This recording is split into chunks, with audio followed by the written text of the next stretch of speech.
بات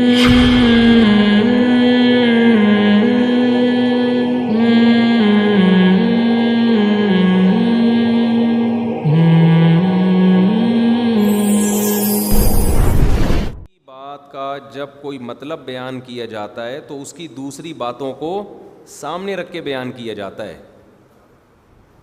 کبھی بھی کسی بات کا ایسا مفہوم نہیں لیا جاتا جو دوسری جگہ اس کی وہ نفی کر رہا ہو. اس کی میں ایک مثال میں اکثر ایک حدیث پیش کرتا ہوں. حضرت ابو ہریرہ رضی اللہ تعالیٰ عنہ حدیث بیان کرتے ہیں کہ ہم کہیں بیٹھے ہوئے تھے, نبی صلی اللہ علیہ وسلم بھی تھے, محفل میں حضرت ابو بکر بھی تھے, محفل میں حضرت عمر بھی تھے, حضرت ابو ہریرہ بھی تھے. نبی صلی اللہ علیہ وسلم کہیں اٹھ کے گئے تو بہت دیر ہو گئی, واپس نہیں آئے. تو حضرت ابو ہریرہ کہتے ہیں ہمیں خوف ہوا کہ کہیں کوئی دشمن نے نقصان تو نہیں پہنچایا, آپ ہیں ہی نہیں. تو حضرت ابو ہریرہ ایک دم تلاش میں نکلے اور ایسی ایک بوکھلاہٹ کا شکار ہوئے نا.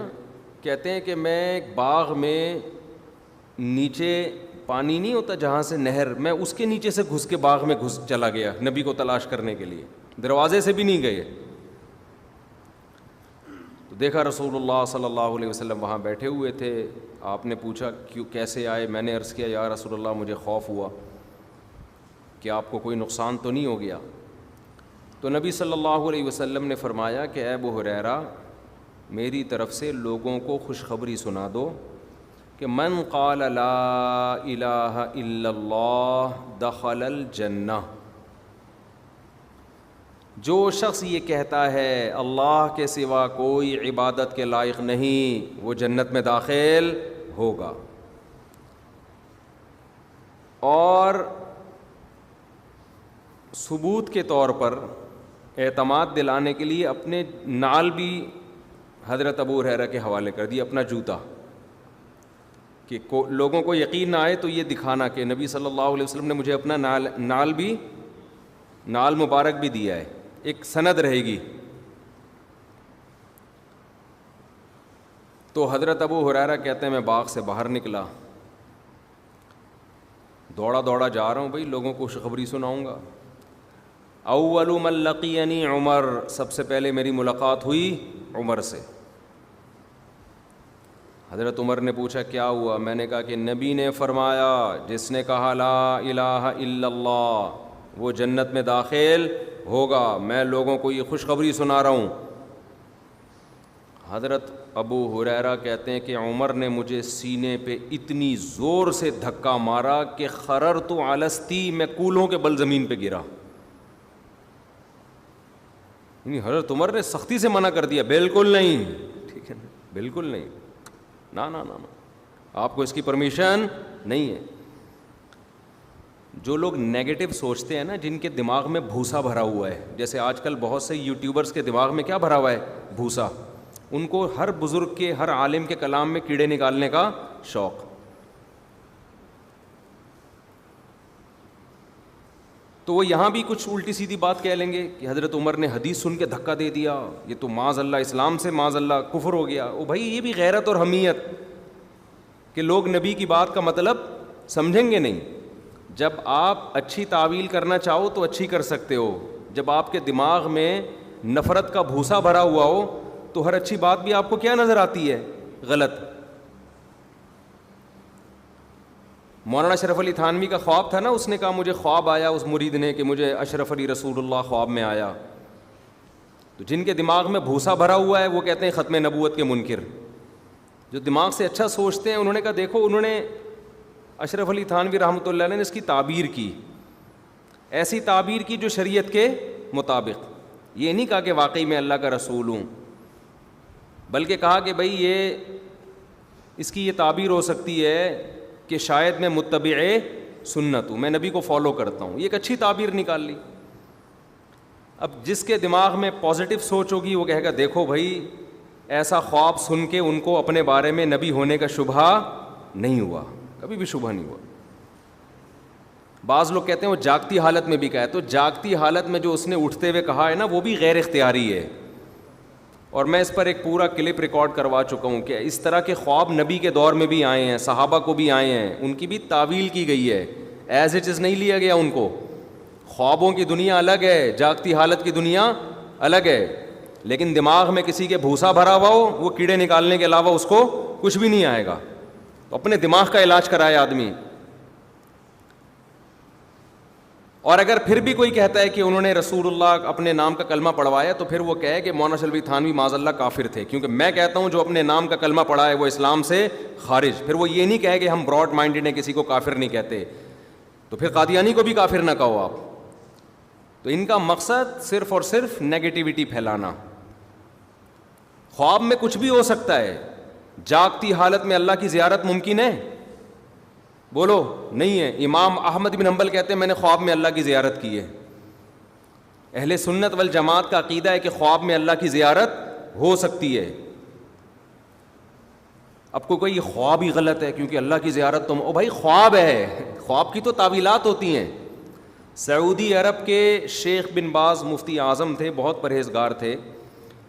اس زمانے میں ہمارے ایک دوست حج کر کے آئے تو انہوں نے بتایا کہ وہاں ایک خواب بڑا مشہور ہے. خاتون نے شیخ بن باز کو فون کر کے بتایا کہ میں نے ایک عالم کو دیکھا کہ بیت اللہ کا برہنہ طواف کر رہا ہے بغیر کپڑوں کے. اس خواب کی تعبیر بتائیں. شیخ بن باز نے کہا یہ اس کی علامت ہے کہ وہ جنتی ہیں. کوئی تعبیر ہوگی ان کے ذہن میں. اس عورت نے پھر کہا کہ وہ میں نے آپ کو دیکھا ہے, پہلے نام نہیں بتایا اس نے. تو بیچارے ایک ہفتے تک روتے رہے. دماغ میں بھوس بھرا ہوا ہو تو آپ کیا تعبیر نکالو گے؟ یہ گستاخ ہے, اولیاء کی گستاخ, علماء کو کہہ رہی ہے برہنہ طواف. بھائی خواب ہے, خواب کو حقیقت پر تھوڑی رکھا جاتا ہے, اس کی تو تعویلات ہوتی ہیں. اور اگر نیند سے بیدار ہوتے ہی کسی کی زبان سے ایسے کلمات نکلے, وہ بھی اس خواب کے اثرات کی وجہ سے, اس پہ بھی شریعت میں کوئی آبجیکشن نہیں ہے. ختم نبوت پہ جتنا علماء دیوبند نے کام کیا تمہارے باپ سوچ بھی نہیں سکتا, اس کا تمہارے تصور نہیں کر سکتے جتنا. یہ تو تھے ہی نہیں یہ لوگ جو اب علماء دیوبند پہ اعتراضات کر رہے ہیں, یہ تو اس دور میں سو رہے تھے, ان کو پتہ ہی نہیں تھا کیا ہو رہا ہے دنیا میں. ساری قربانیاں ختم نبوت کی حفاظت کے لیے ان علماء نے دی. آج انہی پہ کیچڑ اچھالا جا رہا ہے. چند ٹچے بیٹھ جاتے ہیں میڈیا پہ آ کے اور ان کا کام سوائے کیڑے نکالنے کے کچھ بھی نہیں ہے. تو اسی طرح حدیث پہ بھی لوگ طنز کرتے ہیں. حضرت عمر کے اس عمل پہ جو دماغ میں بھوسا بھرا ہوا ہوگا تو کیا کرے گا, وہ طنز کرے گا کہ دیکھو ابو ہریرہ حوالہ کس کا دے رہے ہیں, نبی کا, اور حضرت عمر بجائے اس کو لینے کے کیا کر رہے ہیں, دھکا. ہم تو کیونکہ حضرت عمر سے ہمیں محبت ہے, ہمیں پتہ ہے ان کی قربانیاں ہیں.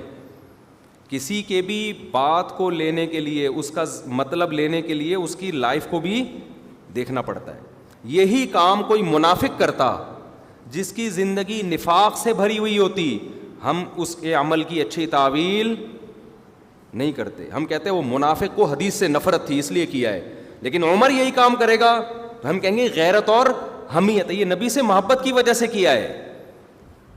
تو کسی کے بات کے دو مطلب نکلتے ہو نا, تو اس کی لائف کو دیکھا جاتا ہے کہ پہلے کیا کرتا رہا ہے. توحید کا دفاع کرتا رہا ہے تو اس کی بات کو شرک پہ محمول نہیں کیا جائے گا. لوگ کہتے ہیں نا جب تمہارے اکابر یہ کام کریں تو اس کی صحیح تعویل کرتے ہو, دوسرا کرے تو غلط. بھائی دوسرا شرک کو پروموٹ کر رہا ہے ساری زندگی. ہم جب اس کی بات کی تعویل کرتے ہیں وہ خود اس تعویل پہ راضی نہیں ہے, وہ کہہ رہا ہے میرا مطلب ہی نہیں ہے یہ وہ راضی نہیں ہے اس پہ. تو تعویل ایسے شخص کی بات کی جائے گی کہ جس کی تعویل پر ہمارے پاس اس کی لائف میں ثبوت ہو. بہشتی زیور میں آپ اٹھا کے دیکھیں مولانا شرف علی تھانوی نے جو عقیدے لکھے ہوئے ہیں, عقیدہ توحید کو جس طرح ڈیفائن کیا ہے, وہ عقیدے میں اہل سنت کے عقائد میں کوئی فرق نہیں ہے. سیم وہی ہے جو عربوں کا عقیدہ ہے, سیم وہی ہے جو اہل حدیث کا ہے, سیم وہی ہے جو پوری دنیا کے مسلمانوں کا ہے. جو عقائد انہوں نے ڈیفائن کیے ہیں, اور وہ تو پوری دنیا میں جہاں جہاں حنفی ہوتے ہیں پڑھائی جاتی ہے وہ. لیکن عبارتوں سے نکالنا, انہوں نے یہ کہا تھا تو اس کا یہ مطلب, انہوں نے یہ کہا تھا تو اس کا یہ مطلب. یہ خوب سمجھ لیں, جب دماغ میں بھوسا ہوتا ہے تو آدمی کو ہر جگہ کیا نظر آتا ہے, بھوسا نظر آتا ہے. تو حضرت عمر نے کیا کیا, جیسے ہی صحابی سے حدیث سنی حضرت عمر نے دھکا دے کے ان کو پیچھے گرایا. ہم کیونکہ عمر کی قربانیوں کو جانتے ہیں, اسلام کے لیے قربانیاں ہیں, اس لیے ہم کہیں گے یہ حدیث کی مخالفت مقصد نہیں تھی, اس کا مقصد تھا حدیث کا دفاع. قرآن و سنت کا دفاع کیوں آگے اس کی تفصیل آ رہی ہے. حضرت ابو ہریرہ کہتے ہیں میں بھاگتا ہوا گیا واپس, روتا ہوا نبی کے پاس. میں نے عرض کیا یا رسول اللہ ایسے کیا عمر نے میرے ساتھ. آپ بھی غصہ نہیں ہوئے؟ آپ نے حضرت عمر سے پوچھا ایسا کیوں کیا؟ تو حضرت عمر نے فرمایا یا رسول اللہ اذا یتکل الناس, لوگ یہ حدیث سنیں گے تو اسی پر اعتماد کر کے بیٹھ جائیں گے, لوگ سمجھیں گے اب ہمیں عمل کی ضرورت بولو نہیں ہے, تو اس سے اسلام کو فائدہ ہوگا نقصان ہوگا؟ نقصان ہوگا, بد عمل بن جائیں گے لوگ. عقل مند لوگ تو سمجھ جائیں گے بھائی لا الہ الا اللہ کا مقصد اس کے لوازمات کے ساتھ, کلمہ توحید کا اقرار کرے, اس کے لوازمات ہیں, عملی زندگی میں بھی اس کو لے کر آئے. لیکن عام آدمی کیا سمجھے گا کہ بس زبان سے کہہ دیا لا الہ الا اللہ, ہم کہاں گئے؟ سیدھا جنت میں. تو نبی نے حضرت عمر کے اس عمل کی مخالفت نہیں کی, بلکہ کتنے مواقع ایسے ہیں نبی نے حکم دیا, حضرت عمر نے مشورہ دیا نا ایسا نہیں, آپ یوں کریں. قرآن کی آیتیں نازل ہو گئیں کس کی تائید میں؟ حضرت عمر کی تائید میں. تبھی تو نبی نے فرمایا اللہ نے عمر کی زبان پہ حق کو جاری کر دیا ہے. تو جیسے عمر کے ساتھ بعض لوگ کر رہے ہیں نا, ان کے اپنے دماغ میں بھوس ہے, ایسے ہی ائمہ اربعہ کے ساتھ بھی کر رہے ہوتے ہیں, محدثین کے ساتھ بھی کر رہے ہوتے ہیں. ایک حدیث ہے آپ کے سامنے آئی, آپ اس کا مطلب کچھ اور لے رہے ہو, ابو حنیفہ کچھ اور لے رہے ہیں, آپ کے دماغ میں چونکہ بھوسا بھرا ہوا ہے تو آپ سمجھ رہے ہو ابو حنیفہ حدیث کے مخالف ہیں. بھائی وہ کچھ اور, ان کی رائے کچھ اور ہے, اس حدیث کا مفہوم ان کی نظر میں کچھ اور ہے, اور ان کا علم آپ سے 20 گنا زیادہ ہے. تو علاج کس کا ضروری ہے؟ بھوسے کا جو دماغ میں بھرا ہوا ہوتا ہے. جب انسان اچھے نیت سے سوچتا ہے تو اس کو لوگوں میں خوبیاں نظر آتی ہیں. ہاں ایسی خامی جس کی کوئی تعویل ہی ممکن نہ ہو, اس میں دفاع کرنا جائز بولو نہیں ہے, یہ اکابر پرستی ہے. پھر آپ کے کسی بزرگ نے ایسا کام کیا جس کا کوئی صحیح مطلب نہیں بنتا ہے, وہ 100% غلط ہے, تو اس کو غلط ہی کہا جائے گا. پھر اس بزرگ کو غلط کہا جائے گا کہ نہیں, اس کا اصول یہ ہے کہ خامیاں خوبیاں پلس مائنس کی جائیں گی. خامیاں خوبیاں کیا کی جائیں گی؟ Plus minus.